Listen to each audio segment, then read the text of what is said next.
Learning how to make music is about learning how to hear. And what filmmaking kind of is about, I think, is about appreciating the world.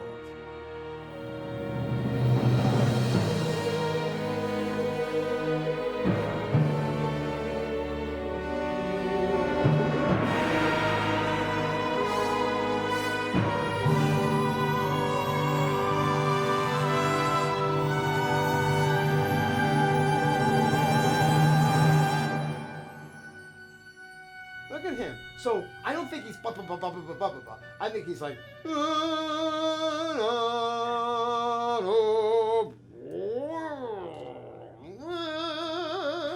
I mean, he's like, ah, right? Okay? As opposed to da da da da da da. So your da da da da da da's are great leading up to it. When I was 14, I decided that I'm going to Berklee for film scoring. I don't. This is great. You know, I took some scenes from books and I wrote music for that, or I would try to imitate an emotion and I would call a friend and put the phone on speaker and play what I wrote, and I was like, so what did you feel? Awesome. And then at 14 I found out that Berklee has an undergrad degree for film scoring, so I decided to come here for that. We're musicians, but we're musicians who are filmmakers. Our job is making the film. What you do to do that is that you feel it. There's music in your feeling. The music that's in your feeling is the music you need to make. I'm sick of this chord now. Go up! Go up now, go modulate. I'm sick of this chord. Every time Sheldon said to us, the film scoring is not for the music. It's not the main thing. Music is for the film, and the music is just the way to tell the story. The film is about this creature who lives in Transylvania and sucks on the blood and lives on the blood of living humans.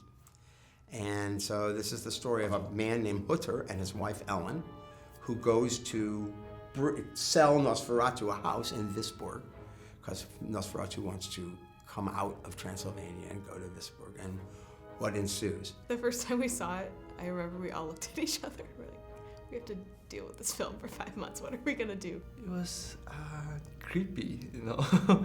Hutter and his wife, Ellen, eventually need to destroy Nosferatu, and they do it through the power of love, basically. Ellen needs to offer herself to him so that he will feast on her until morning comes and the sunlight will destroy him. Keith is really, really incredible. He had so many great comments for us and taught us a lot about what it would take for him to conduct this whole big 90-minute piece on his own. We were nervous to see what he was going to say. The last thing we wanted is the conductor of the Pops to not enjoy what we were doing. Is that the sound you would like, or is that the string synth sound? That's the string synth sound. Because I was going to say, if you want that, you should at least mark it Ponticello or something. Yeah.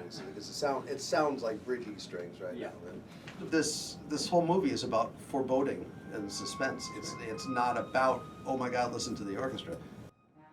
You giggle at something like Nosferatu now with the jaded eyes of 100 years later, but at that point, those effects were stunning and must have just taken the audience's breath away.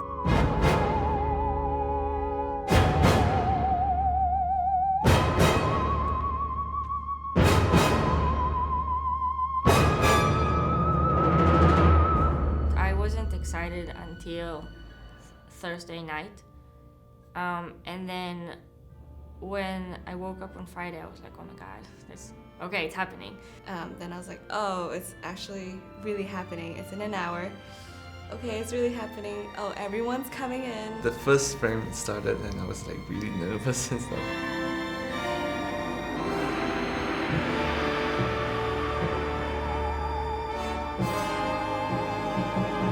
Just hearing the first hit, I was like, this is crazy. This is real and this is happening and this is our music.